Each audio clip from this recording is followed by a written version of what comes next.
दहिसरमधील ठाकरे गटाचे माजी नगरसेवक अभिषेक घोसाळकर यांच्यावर गोळीबार झाला। या गोळीबाराच्या थरारानं संपूर्ण राज्यच हादरलंय।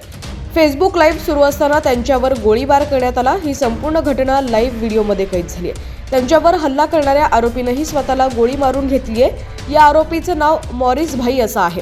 अभिषेक घोसाळकर यांच्यावर गोळ्या झाडणारा हा मॉरिस भाई नेमका आहे तरी कोण, पाहुयात। त्याआधी तुम्ही HPN मराठी न्यूज चॅनलला सबस्क्राइब केलं नसेल तर नक्की सबस्क्राइब करा आणि बेल आयकॉनवर क्लिक करून नोटिफिकेशन्स मिळवा, जेणेकरून आमचे अपडेट्स लवकरात लवकर तुमच्यापर्यंत पोहोचतील। तर मॉरिस भाई आणि अभिषेक यांच्यात पहिल्यापासूनच वाद होता, मात्र दोघांमधील वाद संपवून हे दोघं एकत्र आले होते।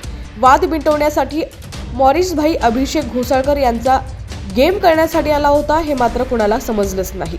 संपूर्ण फेसबुक लाईव्ह पर्यंतचा प्लॅन रचून मॉरिस भाईनं अभिषेक घोसाळकर यांना मारलं आणि स्वतःही जीव घेतला। मॉरिस भाई स्वतःला एक समाजसेवक असल्याचं सांगतो। कोरोना काळात जो जास्त चर्चेत आला। कोरोनामध्ये लॉकडाऊन असल्यामुळं त्यानं अनेकांना मदतीचा हात दिला, अनेकांना रेशन वाटल्याच्या बातम्या देखील आहेत। काही काळापूर्वीच त्यांची ओळख झाली, मात्र त्यांच्यामध्ये कोणत्या कारणावरून नेमका वाद झाला हे मात्र अस्पष्ट आहे। मॉरिस भाई बलात्कार, खंडणी आणि फसवणुकीसारखे अनेक गुन्हे त्याच्यावरती दाखल आहेत। पत्रकारांनाही धमकवल्याचा आरोपही मॉरिस भाईवर आहे। मॉरिस भाई वॉर्ड नंबर 1 मधून महापालिकेची निवडणूक लढवत होते। एका महिलेची 88 लाखांची फसवणूक करून तिच्यावर बलात्कार केल्याचा आरोप मॉरिस भाईवर आहे।